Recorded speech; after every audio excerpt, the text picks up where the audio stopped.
would like to thank the organizing committee.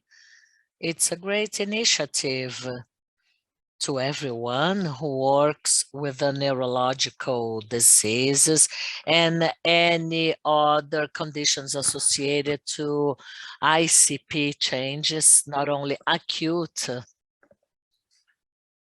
but the goal of a symposium like that is to raise a discussion about the potential application of these methodologies and how much patients may benefit from that. So I am here to talk about the non-invasive ICP monitoring in TBI. And the neurocritical aspects where we use intracranial pressure concept and the possibility to apply non-invasive tools and its huge potential. Non-invasive monitoring, to talk about non-invasive monitoring, we have to understand the aspects about invasive monitoring. Since Mohokele concepts to cerebral compliance concept, pathophysiology of intracranial pressure, until the 60s and 70s when we effectively started measuring intracranial pressure. Treating a patient with ICP and to understand that ICP is the main death cause for patients with the TBI. That seems to be a patient with arterial pressure. You're going to treat the patient with the blood pressure without knowing exactly what that pressure is. Well, that doesn't make much sense, does it? However, monitoring was part of the clinical practice in the 70s, but much has been discussed so far. The monitoring standard is still the invasive one, which leads to clinical issues, bleeding risks, infection risk.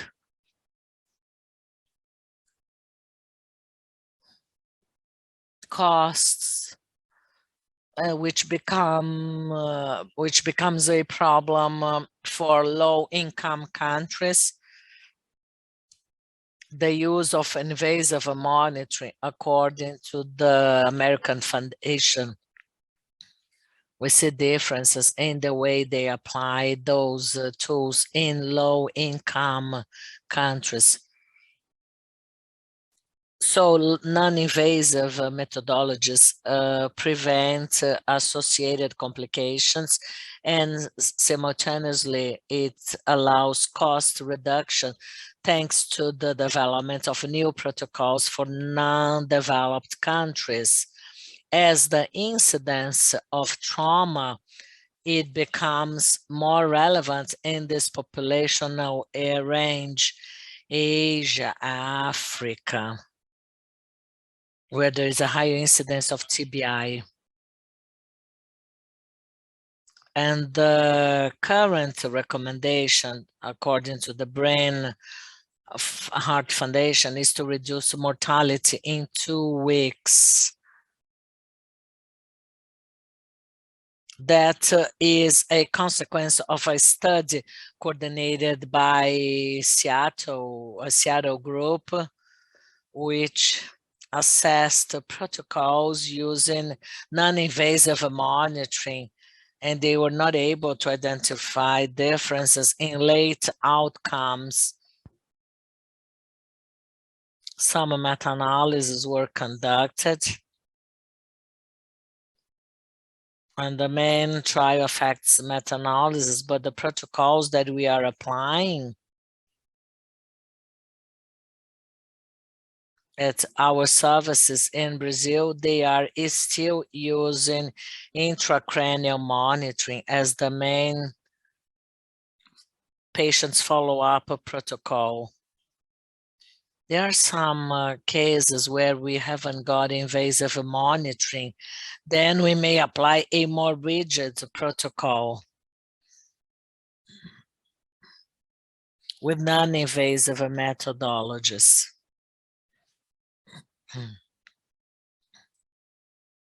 That publication led to a number of practical issues. Health Ministry, CONITEC, and some other agencies that questioned invasive monitoring. Then we want to understand what would be the important aspects to keep monitoring as a standard protocol. We believe that patient monitoring is key, but how to do it? Well, that's something else. And protocols compliance for ICP monitoring, they are stronger for those patients that undergo ICP monitoring.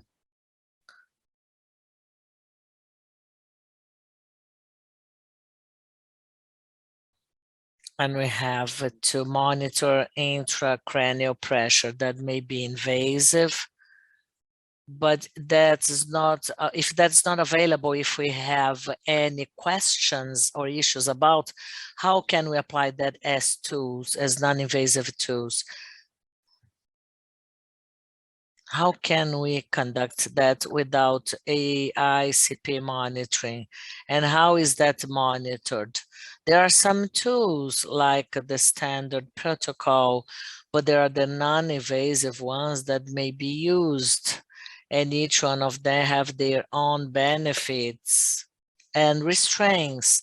But in a setting where invasive is questioned and not available due to costs, training,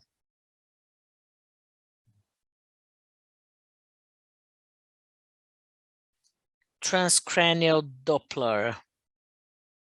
This is a methodology described back in the 80s, and thanks to a transcranial Doppler,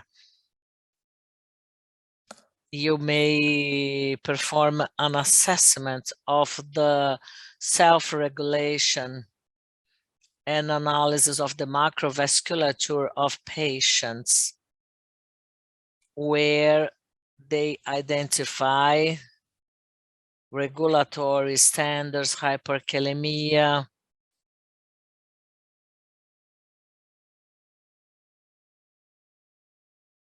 working in association with Professor Shu,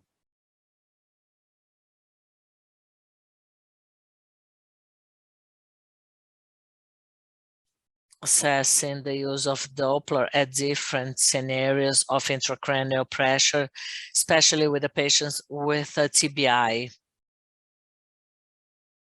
There are some parameters to be applied, such as to identify circulatory standards of hyperemia, the dynamic and static self-regulation, pulsatility,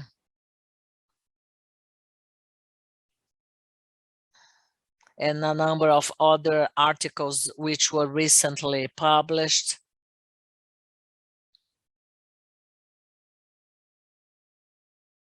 We published that like 10 years ago, but we have to better understand about the hemodynamic concepts, and that would be so interesting for patients like that. Although that is a useful tool to be applied, there are some limitations, some advantages and disadvantages. As advantages, it may be applied in real time to measure hemodynamic cerebral activities, and also you avoid unnecessary intra-hospital dislocations. According to patients' safety evaluation, dislocation intra-hospital, they lead to additional risks, accidental risks, and also they may have decompensation of pressure, CO2 increase, a number of issues that may take place due to unnecessary dislocation. So if we have any Doppler that will avoid such a necessary dislocation is key. Even in our clinical practice, sometimes the patient has an ICP of 25, 30 once in the OR, and then at the time we should start surgery, the patient has an ICP much higher, around 40, 45, because of the transportation, the dislocation. Transcranial Doppler has a relatively low cost and may be applied several times. Disadvantage, operator dependent, which requires a long training, additional provider skills. There are some criticisms about the use of indirect variable analysis of ICPs, and that may be seen as a disadvantage for the use of this tool. But yet, transcranial Doppler may represent an additional tool for neurologists or intensivists. But still, that requires a longer learning curve where all evidences and information will be of high confidentiality. Optic nerve sheath, where we are able to measure that sheath diameter, we'll be able to calculate the distance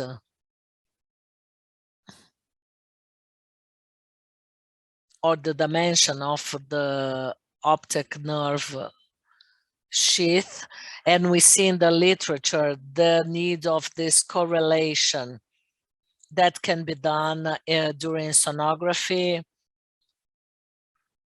and ideally the average would be around 5.7 millimeters of mercury.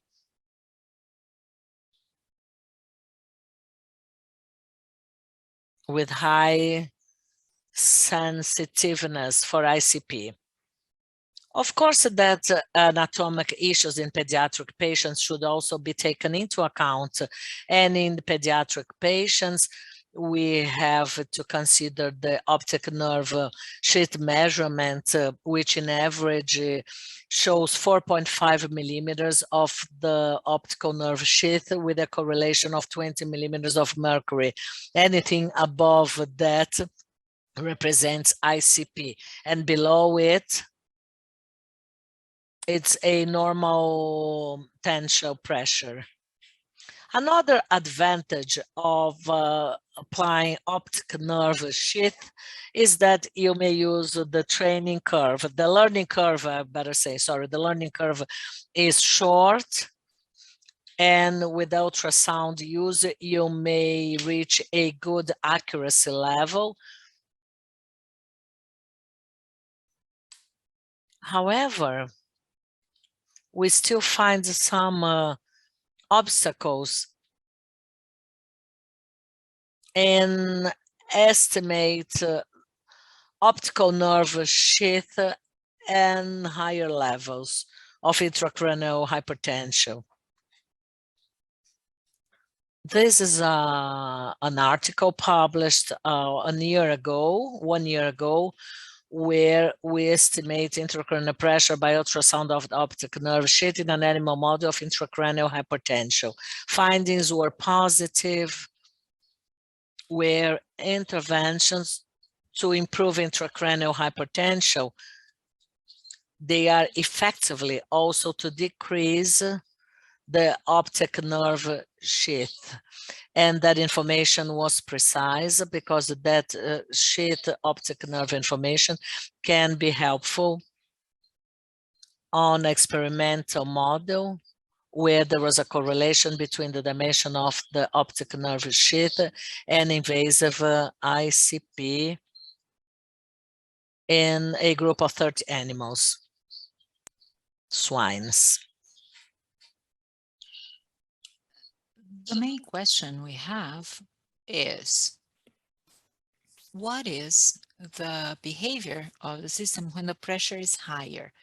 With 7 millimeters, the model in humans, there is a correlation of 20 millimeters of mercury. But what happens when the pressure is 30 or 35? Is there still a good coefficient of correlation among those two methods?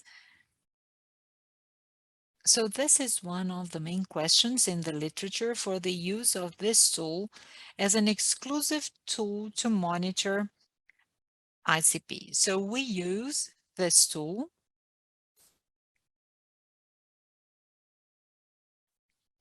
as a one-off tool and maybe used for screening purposes in patients that are undergoing monitoring. 34-year-old patient.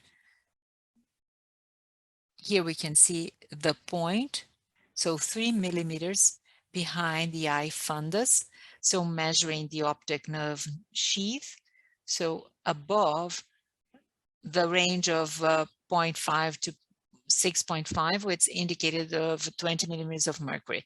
CT scan, acute hematoma, subdural hematoma. Here the surgery, removal of the hematoma. Ultrasound first post-op, showing the improvement of the optic nerve sheath, indicating there was an improvement of intracranial pressure as expected once the hematoma was removed. This is the post-op image, and the patient was discharged. The correlation between the optic nerve sheath diameter and CT scan has already been subject to studies showing a positive correlation between outcomes and the diameter of the optic nerve sheath, improvement in survival rates, in functional recovery, and there are some studies showing a correlation between optic nerve sheath diameter and some CT scan scores, especially Rotterdam score, showing a correlation with survival in a scenario of intracranial hypertension. So an optic nerve sheath diameter, as the advantage has in a real-time evaluation, no intra-hospital transfer is required, low cost. The hospitals have ultrasound available, so there is no cost associated to it. The main advantage is that it's a fast learning curve, different from transcranial Doppler, which is more complex. Fast learning curve with interest correlation. The main disadvantage is that it's not possible to have continuous monitoring. So it's a specific time measure, and we don't know exactly how long it takes. A patient I measured, let's say, optic nerve sheath diameter.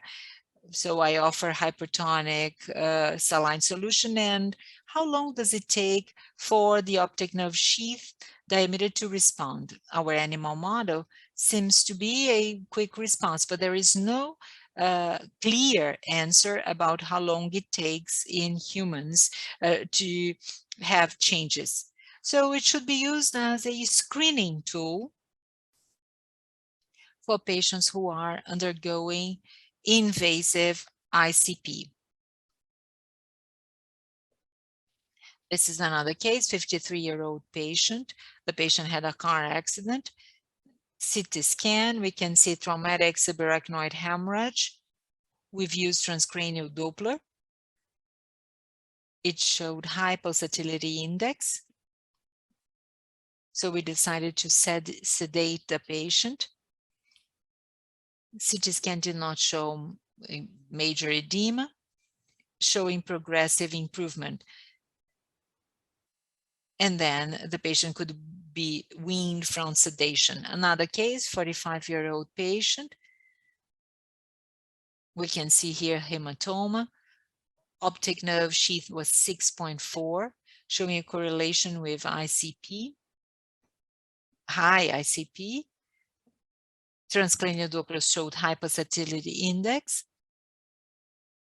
We use the number of clinical improvement until final weaning of sedation and improvement of the patient, just showing in practice what our tools are. Another recent tool, which is of course the topic of this symposium, is the use of brain for care, non-invasive ICP monitoring, thanks to the exceptional work carried out by Professor Sérgio Mascarenhas. So it involves the concept of the diversity of all the classical concepts that date to 200, 300 years. They are like dogmas today. But Professor Sérgio Mascarenhas just embraced the challenge. And as a result, we could study further the topic and just have another tool to monitor our patients. We can be researchers, but ultimately we want to provide better care to our patients. We all have the vocation of caring. As researcher, yes, we think collectively, but as physicians, we always have a patient in mind. And we can see a huge potential for the use of these tools. So detection, bone transformation is observed.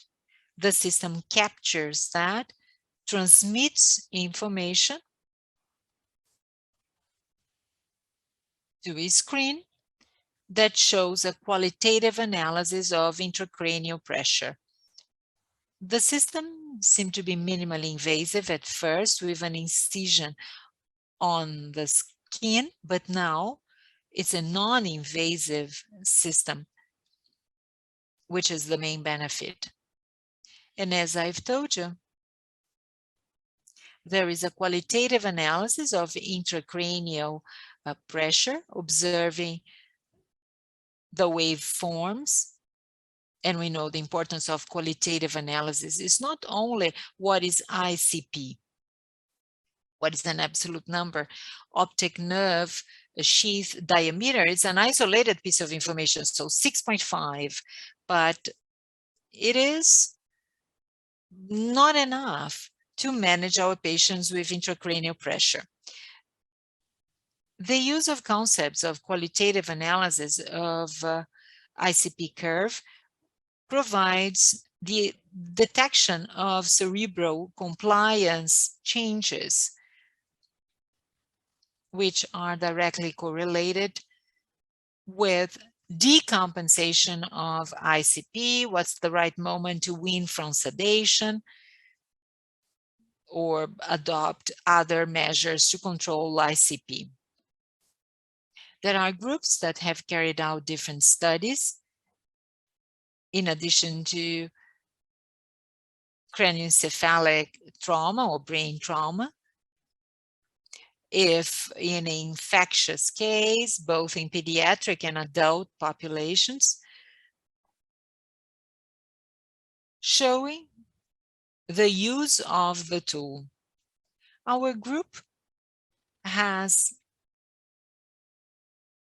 working closely with Brain for Care's team, and Sérgio Brazil is our liaison. He is a neurosurgeon. He has been adopting transcranial Doppler and others tools, and this is his postdoc study.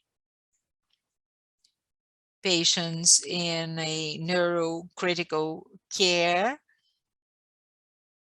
and the tool was used for the population at different levels. This is an analysis, 41 patients. Most of the cases were TBIs. There were also some cases of SAH.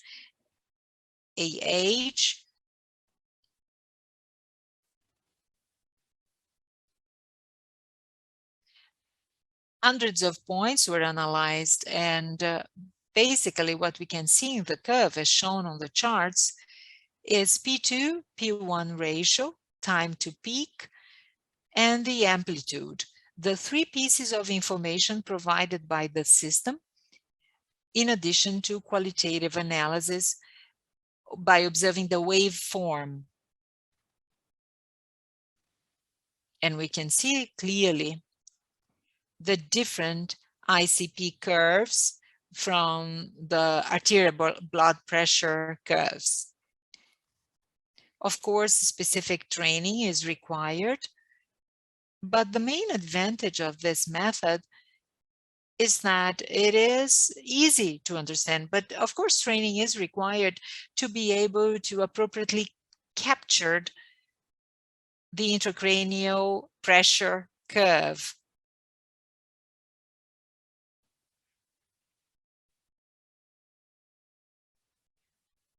In the study, we have the analysis of patients with closed skull with craniotomy of fractures and craniectomy, showing the potential of application of the tool. We can use continuous monitoring even in patient after a decompression craniectomy. In the past, it was believed, oh, I have already decompressed, removed the bone, there is nothing else to be done. But we know there is a correlation of outcomes of patients that maintain ICP hypertension. In an invasive model, it's much more aggressive. So a patient with an ICP, which is too higher than to have worse outcomes, there is a study showing that 14.7 is a cutoff point that shows increased in mortality. So it's important to observe these patients after decompressive craniectomy, comparing invasive monitoring of ICP and the brain forecare. This is another paper published in Brain Science by our group. It's the postdoc result of Sérgio, Brazil,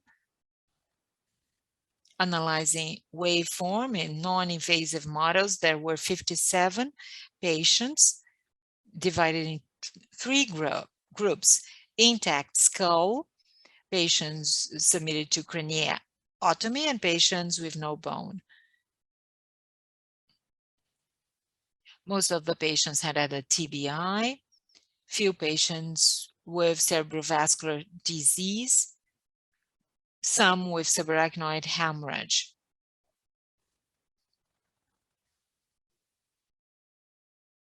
We can see here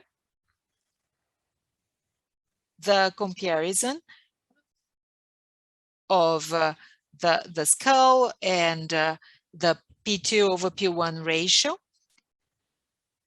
in all the different disease groups, showing once again a very interesting correlation between the invasive monitoring of ICP and the non-invasive model of ICP using some of the variables, P2 over P1 ratio, which is what's widely used.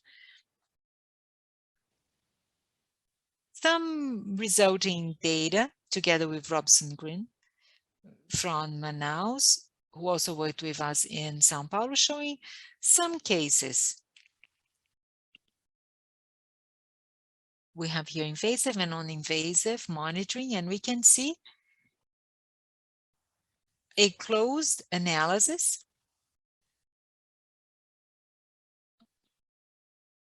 and once again a coefficient of correlation which was very high. This is a very interesting method.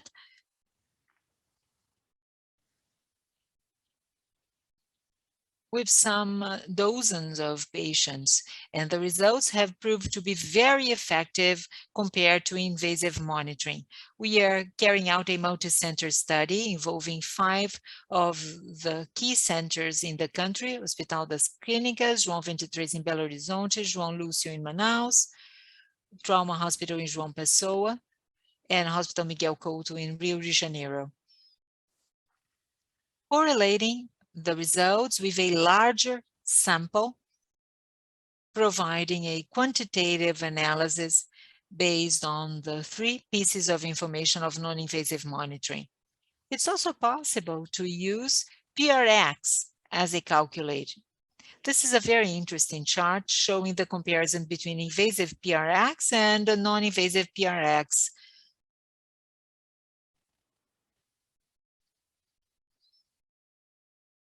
Intracranial pressure and mean arterial pressure. The closer they are to 1 in terms of correlation, the better the preserved of autoregulation and compliance of the patient. And there is also a correlation with patient outcomes showing that we can use PRX, non-invasive PRX for these patients. What are the advantages of using this tool? In real time and continuously, we can analyze ICP. We can also analyze PRX, relatively low cost.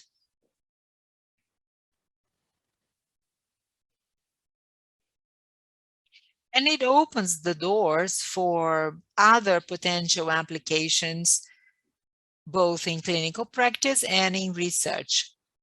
The disadvantages is that there is still no absolute precise number for ICP. And the team has to be trained to be able to position the patient accordingly. The use of these non-invasive methods is really important for all neurocritical diseases, especially for low and mid-income countries where we have a huge potential.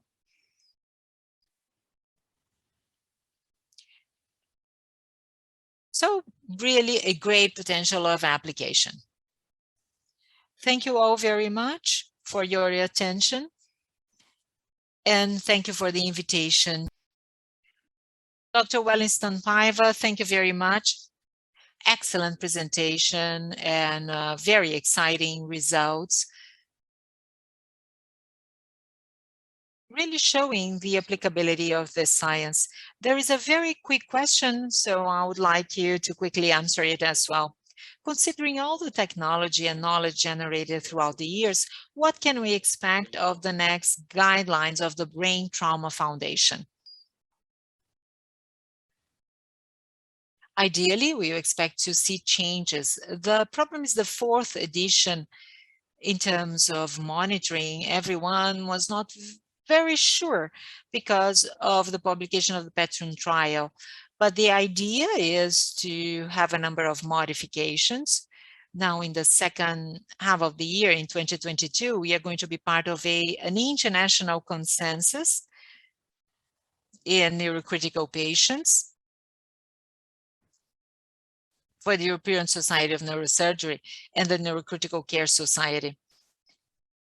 Therefore, the next edition of the guidelines of the Brain Trauma Foundation will probably bring additional information about the use of non-invasive tools, because we know the literature has been consolidated, bringing evidence towards this consensus of specialists, bringing this additional support for the use of these tools.